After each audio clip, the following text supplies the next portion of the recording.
सिंधी में सिंधी में ॻाल्हाई। पहिरियां दोस्त बलूचिस्तान जे रुहानी तलबा जमा जे हवाले सां गुफ़्तगू कई।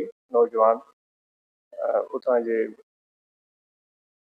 सरगर्मियुनि खां वाक़िफ़ कयो। क़ाबिल तारीफ़ ॻाल्हि आहे, बलूचिस्तान जे इलाइक़े में दोस्त कोशिशि कनि पिया, पंहिंजी महिनत जारी रखी अथनि। ऐं असल में बुनियादी तरह सां इंसान जेको आहे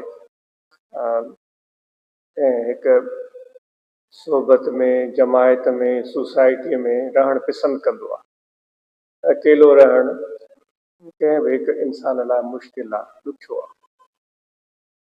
पोइ जॾहिं असां कंहिंजी सोबत में, जमायत में, कंहिं सोसाइटी में रहणु था चाहियूं, पोइ असांखे ज़रूरु ॾिसणु खपे त उहे उन्हनि माण्हुनि जो अख़लाक़, किरदारु, उथणु वेहणु, रवैयो।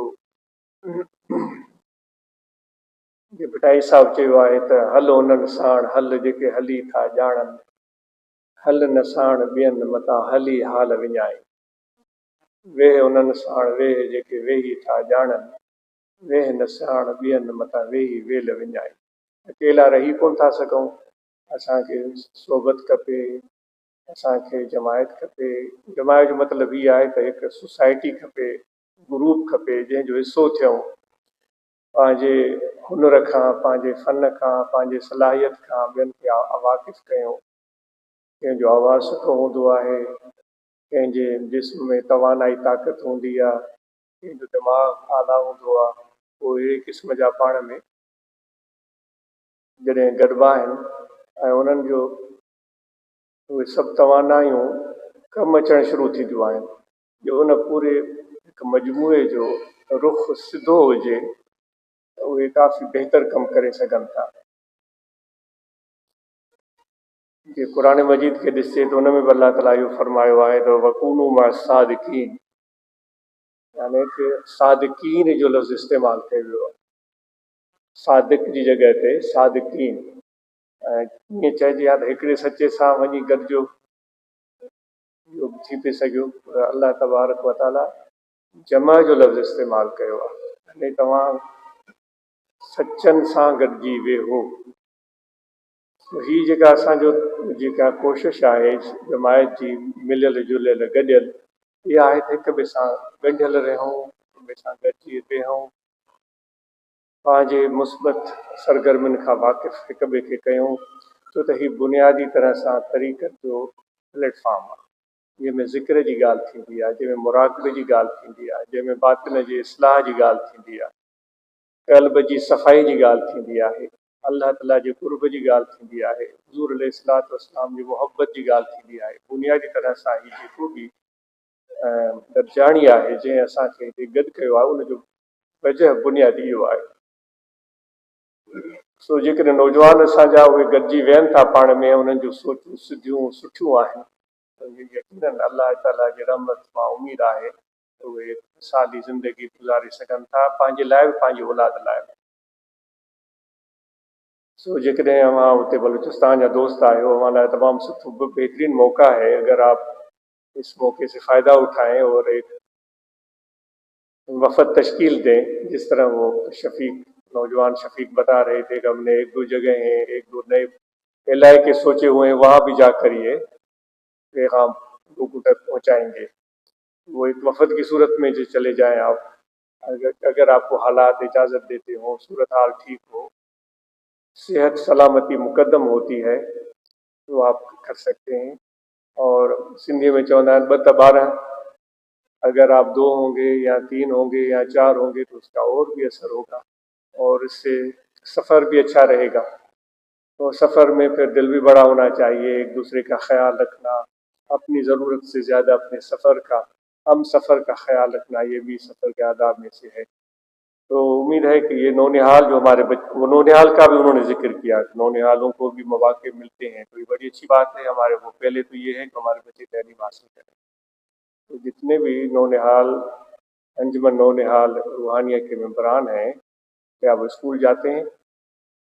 अगर वो स्कूल मुकम्मल कर चुके हैं तो क्या उन्होंने अपने तालीम का मरहला आगे भी बढ़ाया है? क्या उनके वालिदैन उनको सपोर्ट करते हैं, उनकी हौसला अफजाई करते हैं?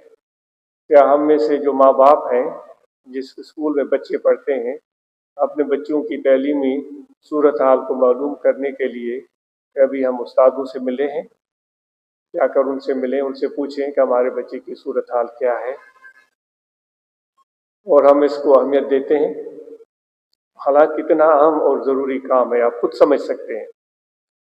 तो ये नौनिहाल जो हमारे हैं, पहली बात तो ये है कि वो तैलीम उनकी जारी रहे और कुरान मजीद की तैलीम भी हासिल करें और फिर इस तंजीम के मेंबर भी बने और उनकी इस तरह का माहौल बनाएं कि उनकी सलाहियतें जो है निखर कर सामने आए।